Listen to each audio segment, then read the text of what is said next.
Hello everyone, it's Taka72 here, and for today, so Mario Kart World has been out for a few months, and as we all know by now, it is one of the most controversial titles that Nintendo has released in recent memory. And within the last couple months, we've been getting things such as small updates, lots of content stating that it's dead. Even though I personally don't think it's dead, I still enjoy Mario Kart World, but I can admit that the game is currently flawed at its best. But there has been quite a few discussions and rumors regarding about future content that will be added into World. More specifically, content related to Donkey Kong Bananza, which came out a month after Mario Kart World. So in this video, I just want to be going to talk about a bit of a quick discussion regarding about potential future content of DK Bananza coming into Mario Kart World. What I assume it's DLC, most likely, but I'm just gonna say that DLC is a bit too early to be added things that it came from a game that only was out for about a few months. So I hope you guys enjoyed this pretty quick video, and so with that, let's kind of get started with what we might have so far in terms of the potential additional content that would be added from Donkey Kong Bananza to Mario Kart World.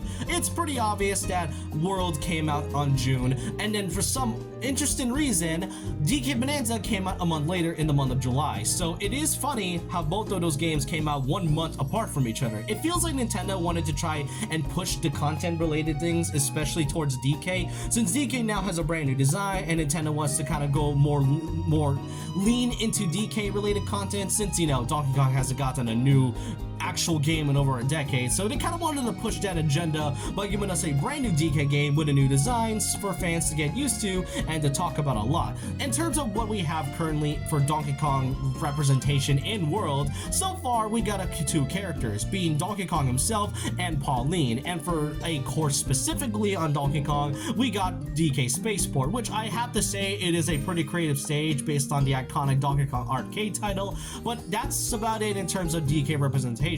And really, it isn't that bad, but when you compare it to titles like Mario Kart 8 Deluxe, which that game, by the way, actually had DK related content with the addition of Diddy Kong and Funky Kong, which is kind of noticeable that they were removed there, which is why a lot of fans were pretty upset that Diddy Kong was now once again being shafted into Mario Kart World, even though he just came back into 8 Deluxe. I mean, that's really funny. And for costumes, it is very noticeable and really jarring that DK and Pauline only has one outfit each. Meanwhile, characters like Baby Rosalina somehow gets 4. So in the future, maybe whenever they do add DK Bananza content, I do hope they give DK and Pauline more outfits, especially when DK Bananza gave us a ton of outfits that could be really referenced into Mario Kart World that came from Bananza. I mean, there's so many color variations for Donkey Kong's fur and many different costumes that came from Teen Pauline. It is really weird just for Pauline and DK to be one of the oldest characters and yet somehow get one outfit each.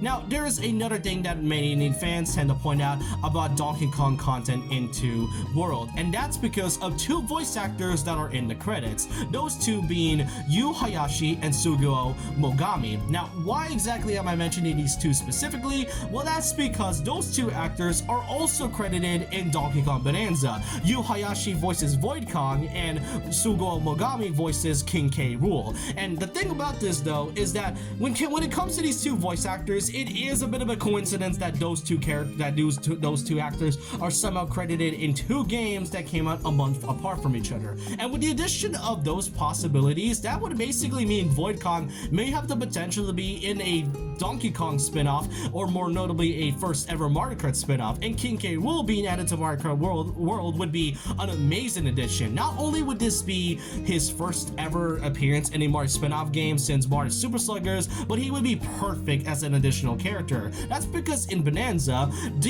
there is a fake ending which shows a fake logo right here, and there we get to see a fake emblem of King K. Rool, something that has never really been seen or that he has before in the franchise. So if he ever gets added into Mario Kart World at all, then this emblem would be perfect for the additional characters, especially when you got a lot of enemies like the Goombas, the Sidesteppers, and even the Conquerors. They all have their own personal logos and emblems, so if K. Rool gets added, then this will be the best logo for him possible.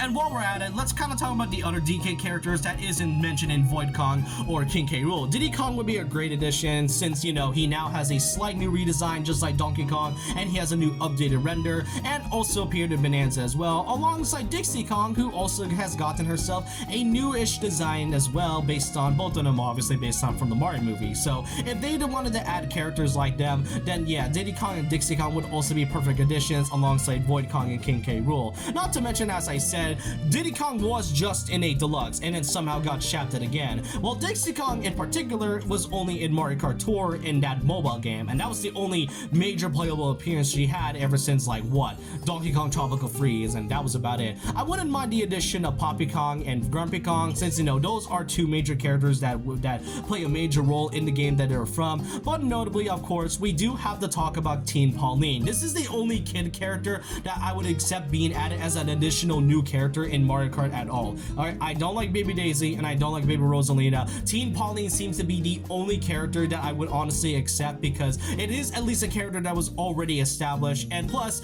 I mean, you already got the many costumes that she has in Bananza, so if they ever add her alongside the regular Pauline that we're used to, then yeah, imagine the possibilities with these new costumes. What's really interesting is that the game's producer for World has stated regarding about Diddy Kong, and for some reason he stated that he cannot say anything at this time. He isn't really clear as to why that's the case, but it is interesting that he stated about the possibility of Diddy Kong being added into World and can't really say anything at the time, which does indicate a possibility of future content in the process. So for all we know, maybe they are going to be adding Donkey Kong Bananza content after all. Now the question is when is it a good time to really announce this type of, I guess you can say, free update? I know Nintendo's likely not going to do any free updates, but the best guess I would say is possibly Mario's 40th anniversary. It's happening this month within like the next week or two, and what better way to announce Mario Kart World updates than to mention it in a 40th anniversary Nintendo Direct. There's been rumors about potential